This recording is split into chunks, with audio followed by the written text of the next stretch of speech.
Okay, welcome to Spotlight on the Arts. I'm Patrick Cristiano, your host, the publisher of TheaterLife.com, a website for theater buffs covering all things theater, and especially Broadway and off-Broadway theater.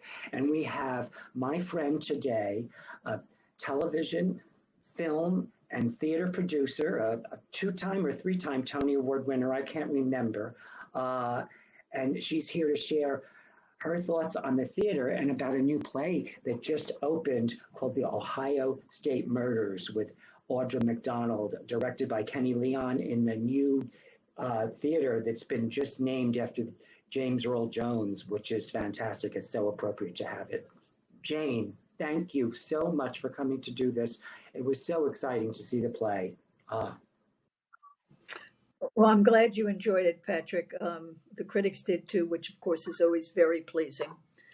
And we're very proud of this piece of work. You know, it is the debut on Broadway for Audrey Kennedy, who is 91 years old.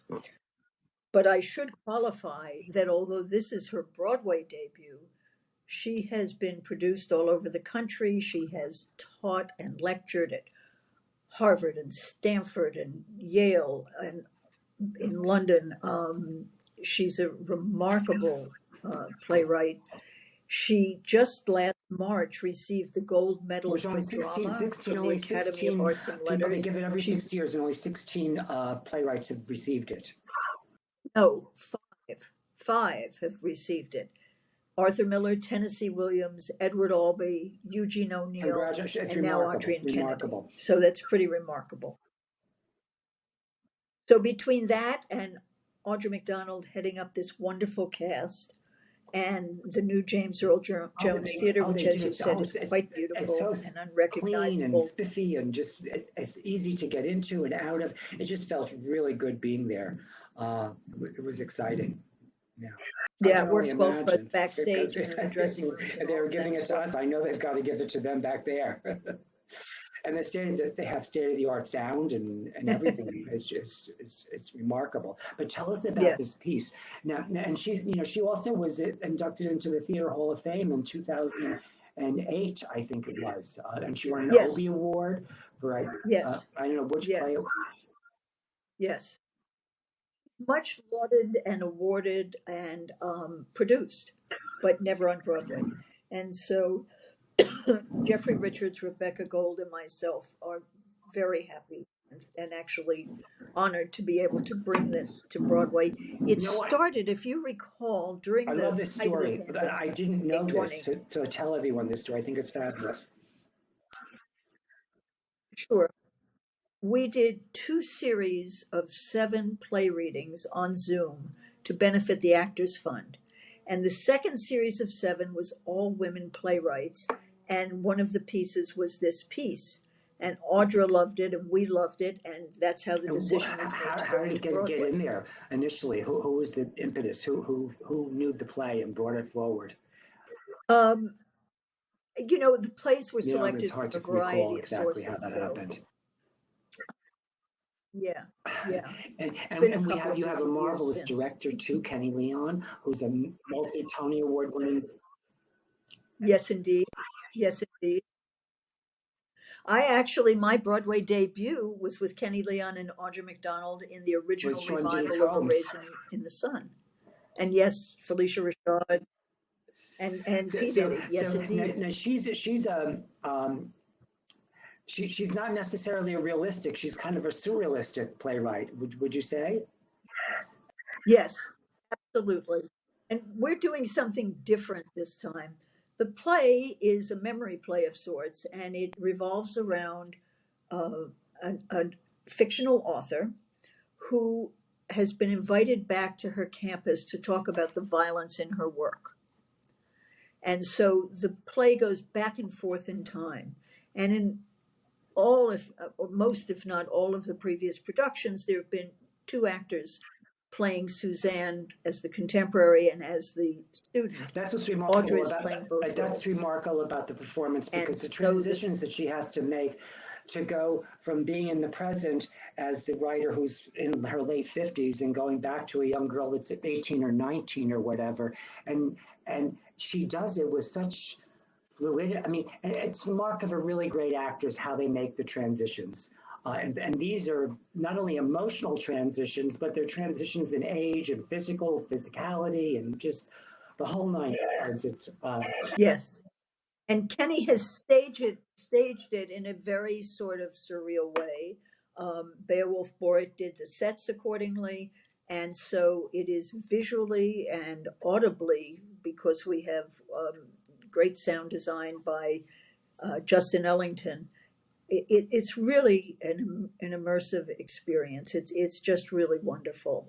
And of course, there's Audra, and there's Audra, and there's Audra. And what more do you need to six Tony say? Awards. I remember But Audra from Masterclass with Zoe Caldwell, and the two of them were, and she's never stopped. I mean, Lady Day. Oh my God, Lady Day.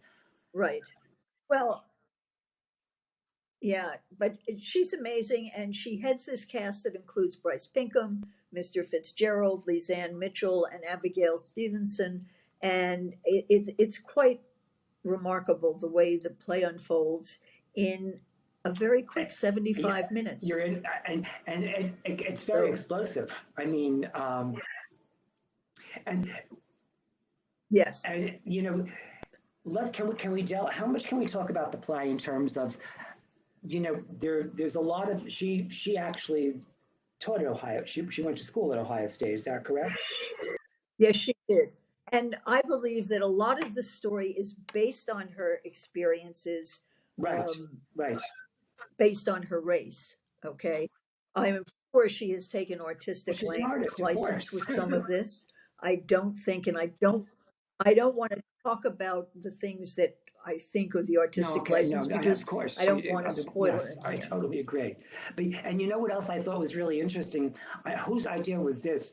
When you came into the theater, Adrian was being interviewed, or she was talking about. Uh, And what I thought was fascinating about that concept yes, was that people weren't really paying attention, but yet information that was pertinent was sifting through. And since it was ongoing, it was the continual sound. Her voice was continually going on.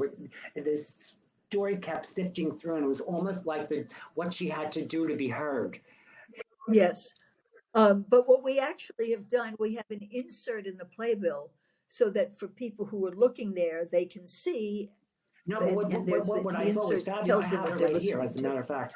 What I thought was so fabulous about it, it was almost Yeah, symbolic of what she had to do to be heard, because here your people are coming in and no one's really paying attention to it unless you're really curious, unless you pick this up, yeah, and you're here, but you're hearing exactly. snippets that are really relevant, and they kind of catch your, oh, really? And then you want to listen because you've heard a snippet of something that was so. I thought, who thought of that? I thought it was really great. Exactly. Exactly. Um, Applauds to her. I thought it was really Kenny, cool. Kenny Leon. Really cool. Um, Now, it opened just a couple weeks ago, right? 3 weeks? I December 8th. Right. December After 8th. a few weeks of previews, which you Yes. saw all of the previews almost, right? Yeah, pretty much. You I know just me, saw I'm it the there a 15th, lot. and we were really, really excited to be able to see it and do it. Um, Now, you are a sly little one. Did you know that? Yeah, oh, that laugh gave it away. Gave it No, away. Last I time never you know were what's here, coming with and we you, talked Patrick. about the So, Kite Runner, which is another show that you had on this season, which was wonderful. It's closed since. right. Yes, but Okay. we're in the process of And setting what up our about Broadway tour. HD? Any chance of So going on Broadway HD or tour I don't first, know. right? We'll see with that. We'll Anyway, see with but that. just before you came on, Yes. you were given an award down in South Florida, and you didn't say anything about it. The award that you were given, What was it? Are you talking about the Clio? You know, we recently got a Clio award for not this production, but the Zoom production that we did during the pandemic. We received a Clio no, award no, no, for darling. those I'm talking about readings that you we did. being the philanthropist of the year. And Oh, It's not irrelevant but that's irrelevant, in Patrick. terms of celebrating you. The God's been show good. You is give part of back. celebrating God has you. And been yes, and good. You I give totally back. agree with your philosophy. But you kind of I didn't even know about this until last night. That because we were talking about this new show that we're going to talk about next, I went to Google. Let me just Google a little bit, and I see this thing pops up about you're the philanthropist of the year because of all the money you've given to help people to keep the theater artists in the gay community down in Florida and South Florida. Is that where it's from? Well, yeah, it's a foundation that's housed in South Florida, and they are really a wonderful organization. It's called Our Fund Foundation, and they are designed not only to house donor advised funds, but to foster philanthropy. And they do that by introducing people who have these funds to organizations down there. But more importantly, they get these young and local organizations working Wonderful. together Yes. instead of battling each other for the same monies.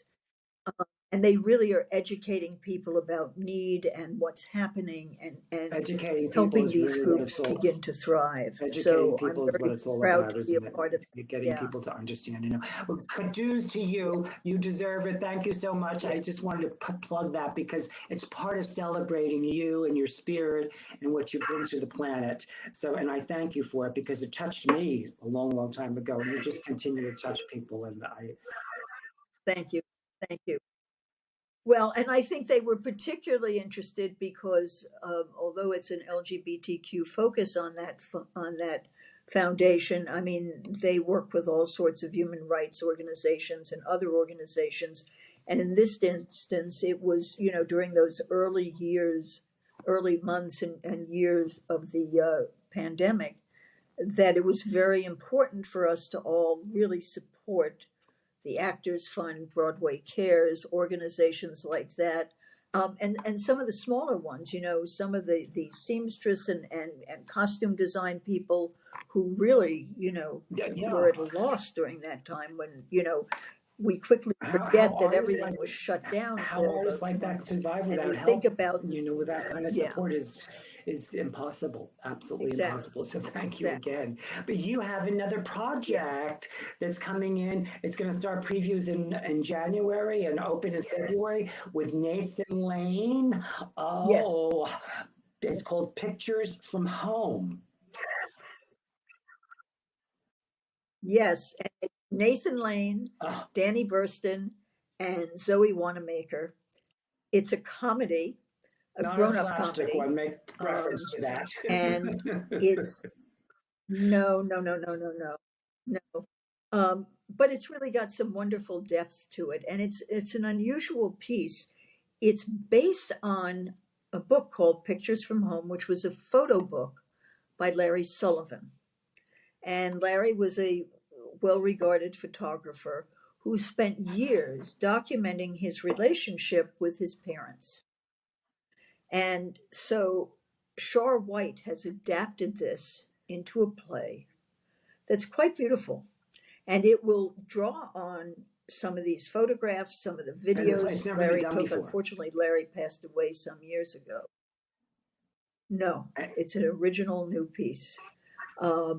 And it, I think, will really be of interest to people And Bert because Shaw. everybody's got family. Everybody's got family shtick. Um, and so, although We'll this focuses identify on him and his family, the, pe- the I people who think it's got a identify. universal appeal. Yeah. And an amazing Oh my God, cast, and Bart how'd Sher you is get him? directing it. So the creative team, the And he God's smiled all too. Did he love smiled. it? You know that the magic of this business is The when magic things of this come business is together when and all the smart people pieces get fit. lucky. Because it's all about a little bit of luck, don't you think? Yes, See, absolutely. Absolutely.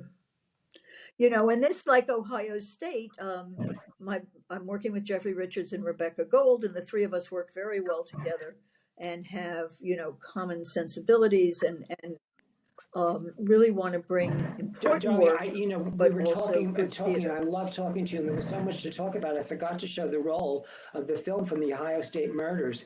So Well, let's do that. We want to pique people's interest. let's have let's have it now. Jody, I'm so sorry I messed up on that, but we do. Let's show them. We have the poster. Let's show them the poster from the Ohio State murders, and it's still running. It's an open runner. No, it's a limited run. Get your It's tickets soon it's a to limited see run. this. Let's have the poster, and we'll talk Yes. about it some more because it really was a fabulous play. And then we have, it's about a minute long. It's a clip of Audra from it's a B-roll is basically what you call it. So could we show them that? And Right. you'll see in this all the transitions that we spoke about earlier, because there's a few of them I know I saw them in the B-roll earlier that she makes, and you see them. They're really cool. I was asked to talk about the violent imagery in my work. I started my freshman year in the fall of '49. There were 600 girls. 12 of us were blacks. Professor Hampshire, you wrote in my paper you wanted to see me. It's brilliant. Race was foremost. The net narrows and finally closes. For a long time, nobody knew who the killer was. I'm pregnant. That's not possible. Kathy was gone. I thought I would die. Is it true it was your child that was murdered? Nothing of the story came out in the papers. And that is the main source of the violent imagery in my work.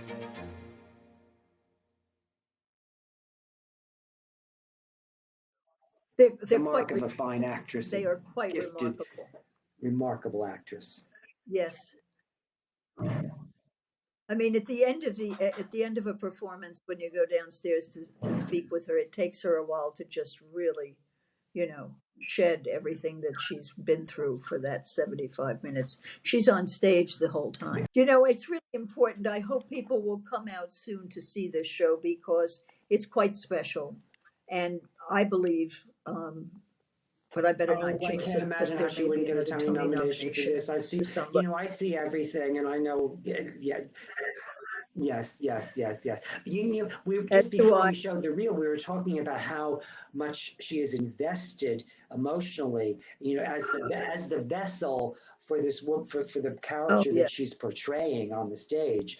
And I read a very interesting piece. I don't know if it was in Playbill or I don't know where I read it, about how she opens herself up before she goes on the stage to be the vessel to be able to transmit all this, and afterwards Yeah. she thanks the universe, whoever her spirits be, for letting her be the vessel, and then she leaves it at the door. Otherwise she Yes, she does. She can't take it home with her. But here's another interesting thing. We were talking earlier about while the audience is being seated and they hear the interview with Audrey and Kennedy. If you listen, Audrey is actually channeling her vocally as well. I didn't even know that was Audra until now. Oh, you mean on stage? No, she didn't do the yeah. interview. She didn't do the interview as Audrey. But on stage, yes. I Audra's knew voice I is knew different than you're she used made an to adjustment. hearing it. I knew she made an adjustment for the part. It was apparent to me. Yeah. Yeah. It was really very bad. And Yeah. I mean, she's a consummate professional. I mean, there aren't, she goes beyond saying Yes. consummate professional. She embodies. What was interesting when Her we were work. when we were talking last night about doing this, how the playwright, who was 91, how at her age couldn't come to the opening, and not because she physically was not capable of coming, but because the excitement might be too much for her. It's interesting. I mean, it's fascinating. Yeah, I think there are probably some physical issues. I think she's quite frail, but she had also expressed concern that it would be overwhelming to her. But her two sons and three grandsons were there. I was fortunate enough to get to spend a little time with them on opening night. They are all charming and warm and thrilled for her. And it shows, they're a tight family. She lives with one of her sons, and we're To going to see the find a play. way for her to see it. That's beautiful. That's beautiful. It's beautiful that she's here doing that. It took so long for her to get these kind of accolades. Yes. It sounds like it's well. Oh yeah, to Well, get to to get to Broadway is what I Broadway, meant. she's gotten the accolades, she's Yeah. gotten all kinds of awards, but the Broadway debut, yes, So it's a let's big go deal. back a little bit. So Big deal. we have about 4 minutes. Let's talk about the pictures from home a little bit more because I kind of jumped back and forth. I messed up. I apologize. Sure. I got so involved in talking to you that I forgot we had to That's show this okay. little clip of the piece. The pictures from home. It was a scrapbook of pictures that he just took over one summer or all of them. Oh, no, this went on for years. I want to say like a decade. And he would spend weekends. He was married and had a child, and he was in Northern California, I believe, and his parents were in Southern California. He would fly down there for the And weekend a few times a month did he make to a book of it document them. too? With captions or no Oh captions? yes, it's a photo book. It's oh So yes, he's written in it as well. And Shar White saw this material so and what said, "There's a play in here," and he was right. And it's an so interesting play. It's a what little we're different than capturing anything you've ever is in seen. the essence is his experience with his It's about his relationship with his family in the context of him trying to produce this work. He was teaching at the and college level, and the covers book how was many actually decades? published. And I think at least a decade. At least a decade. I don't have it in front of me, so I don't want to give you misinformation. But I know it's at And least a it opens decade. in February and it starts and you're gonna come back and show us a B-roll from that too, yes? I mean, I'd love to have you back I'll be and happy to. I'll talk a be little bit happy more to. about that piece when it's time. And I want to remind everybody again of all the things Sure. that you've done because I have to have the program to remember everything that you did, and I have to actually read it because I can't remember all these shows that you did, Jayne. Which just Well, it's over a period of time. But one thing I'd like to do while we're doing this is to remind people that Broadway is back and that we need audiences to keep coming to shows. It's really important. There's beautiful work out there. Obviously, Ohio State Murders, obviously, Pictures from Home, which is coming, but not just my shows. We want people to start coming back more than they have. thank you See for more than reminding one us because show. I'm immersed in going to the theater, and when I see it, I'm going to early shows and people it's full. I forget that maybe people haven't returned, don't understand that it's back and it's in full force and it's wonderful as ever. It's actually better It, than ever. And it's back. the, Yes. I do too. I, for one, stay masked when I'm in a theater, but I people encourage have the masking. option. And We have 10 seconds. We find the time went just like that, my dear. I love you. Thank you for coming to do this. And I look forward to doing it again with you. And we'll be talking about pictures from home. thank you, Patrick. It's a pleasure always. Ditto.